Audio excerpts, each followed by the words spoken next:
Assalamualaikum warahmatullahi wabarakatuh. Salam persaudaraan.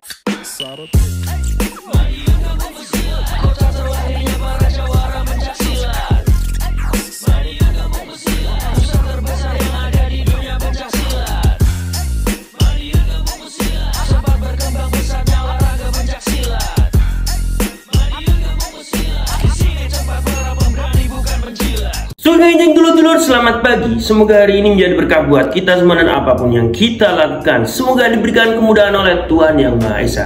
Pada pagi hari ini dulur-dulur, kembali ke segmen sharing bersama Bima ANF. Dan kali ini Marif ingin mengajak dulur-dulur semua untuk membahas permasalahan yang terjadi di cabang khusus luar negeri Persaudaraan Setiahati Teratai dulur-dulur. Jadi informasi ini kita dapatkan dari cabang khusus Taiwan dulur-dulur, yang dimana ada salah satu saudara kita yang di sini juga salah satu penggerak roda organisasi Persaudaraan Setiahati Teratai, harus gugur sebagai pahlawan devisa negara dulur-dulur. Di sini beliau menjadi korban pembunuhan dari oknum yang tidak bertanggung jawab. Dan informasi yang kita dapat, kronologi kejadian yang menimpa beliau ini seperti yang terjadi di Indonesia dulur-dulur. Dan kita pastikan dengan informasi yang beredar di Taiwan sana dulur-dulur, di sana terdapat berita tawuran antar kelompok yang di sini mengatasnamakan perguruan yang berasal dari Indonesia. Nah, jadi informasi inilah yang membuat kita sedikit percaya mengenai informasi yang beredar bahwa di Taiwan sana terjadi tawuran antar perguruan yang berasal dari Indonesia. Karena berita di Taiwan pun juga menginformasikan seperti itu dulur-dulur. Dan beberapa oknum yang melakukan tindakan tersebut sudah diamankan oleh aparat yang berwenang di wilayah Taiwan sana. Namun hingga kini kita semua yang ada di Indonesia, terutama dulur-dulurku Persaudaraan Setiahati Teratai,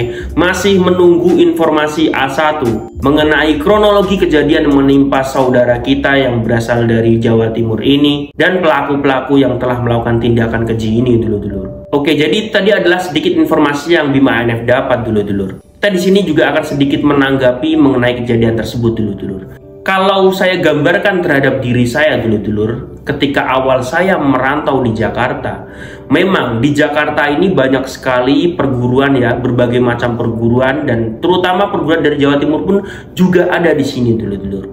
Namun yang perlu digarisbawahi dulur-dulur, di perantauan itu setahu saya yang dikedepankan bukanlah kefanatikan terhadap organisasi, namun kita di sini bersama-sama untuk mencari rupiah dulur-dulur. Kalau misalnya konflik yang terjadi di Indonesia ini terbawa sampai ke negeri seberang, apakah tidak serasa konyol dipandang orang dulur-dulur? Mungkin di sini kita bisa menyikapi kejadian-kejadian yang terjadi di Indonesia, tawuran antar pesilat, antar anggota perguruan di Indonesia ini, dengan menganggap bahwa mereka ini hanyalah segelintir oknum. Tapi jika di wilayah minoritas seperti di luar negeri ini dulur-dulur, yang notabene orang-orang ini adalah perantau yang niatnya memang mencari uang ya kan, lalu mereka aktif di organisasi, aktif di perguruan, ternyata kefanatikannya tersebut terbawa hingga di perantauan dan akhirnya terjadi hal-hal seperti ini. Apa yang ada di pikiran atau apa yang ada di benaknya ini dulur-dulur? Kalau kita bicara organisasi, ya mungkin fanatik kita hanyalah di lingkungan organisasi saja.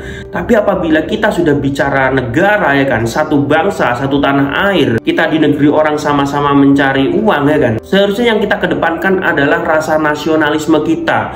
Wong podo-podo wong Indonesia nih, pribasane wong podo-podo wong Jawa nih. Kok bisa satu tanah air, satu bangsa, satu negara, satu leluhur saling menyakiti bahkan saling membunuh di negeri orang, bahkan mengatasnamakan perguruan dan pencaksilat yang berasal dari Indonesia? Ini apa nggak malu dulur-dulur? Di sini di Indonesia kita sedang memperbaiki citra pencaksilat itu sendiri, yang dirasa oleh para pemerintah ini penyebab pertama dari perselisihan ini salah satunya adalah tugu-tugu yang berada di pinggir-pinggir jalan. Nah, ini apabila benar adanya, kok bisa di luar negeri malah memberikan contoh seperti itu? Harusnya jangankan di luar negeri, seperti di Jakarta sini saja, di perantauan ini kita menunjukkan contoh atau memberikan contoh kepada dulur-dulur kita yang mungkin di berbagai daerah yang masih terjebak dalam zona kefanatikan.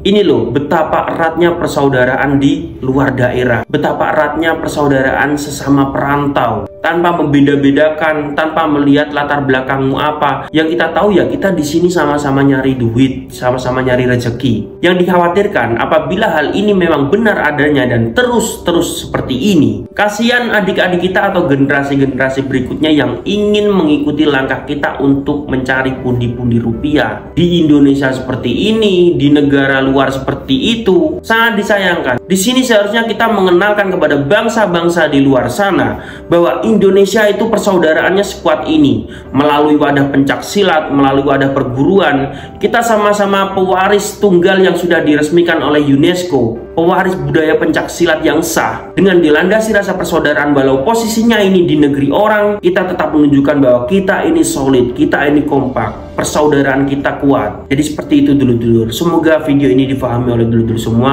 dan menjadi edukasi buat kita semua bahwa yang dibutuhkan seperti di bumi-bumi perantauan ini bukanlah kefanatikanmu terhadap organisasi, namun persaudaraanmu yang menimbulkan jiwa sosial kepada orang lain, sehingga guyup rukun sesama perantau di bumi perantauan bisa terjalin. Karena apapun yang terjadi terhadapmu di bumi perantauan dulur-dulur, yang menolong pertama kali bukanlah saudaramu atau bahkan bukanlah orang tuamu, tapi adalah orang-orang yang berada di sekeliling. Oke dulur-dulurku, terima kasih sudah menonton video terbaru dari Bima ANF, dan sampai jumpa di video ANF yang selanjutnya. Salam persaudara. Salam persaudaraan para pemuda-pemudi yang saat ini masih dalam perpecahan, mewarisi perselisihan cara para penjajah untuk hancurkan sebuah persatuan. Mungkin saat ini ku tak akan singgung semua perguruan atau keluarga besar dunia persilatan. Hanya 4 organisasi yang para anggotanya masih sering terlibat pertikaian. Kadang miris melihat 4 organisasi pencak silat terbesar di seluruh dunia justru selalu memberi contoh yang buruk bagi dunia pencak silat. Kita harus hentikan ini. Kita harus hentikan ini, saudaraku.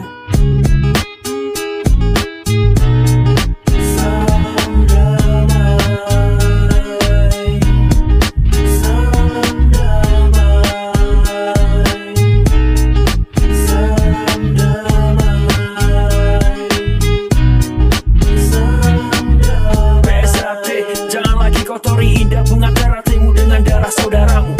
PSAW, ingat pesan Bapak Asu, jangan sampai padam lilin dian juangmu. IKSPI, Keras Sakti, jangan sampai kau putus ikatan keluarga silatmu. Keluarga besar Pagar Nusa, jangan sampai hilang arah tujuan sebagai benteng para ulama.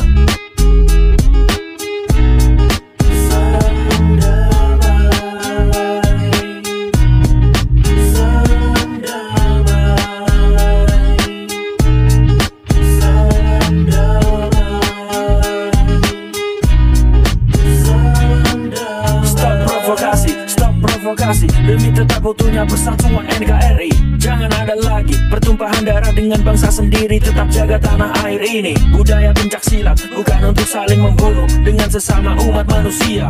Budaya pencak silat berbeda dengan preman, gak tahu aturan, gak ada pikiran buta perdamaian. Kita 4 pilar pencak silat bersatu padu menjadi satu, kita akan lebih kuat. Bersama-sama menjaga kelestarian budaya warisan para leluhur bangsa. Sudah bukan waktunya kita kedepankan ego merasa tertua atau terkuat terus lalu berdebat. PSAT, PSAW, KSPI, Pagar Nusa, siji wadah ojo pecah seduluran tanpa sekat.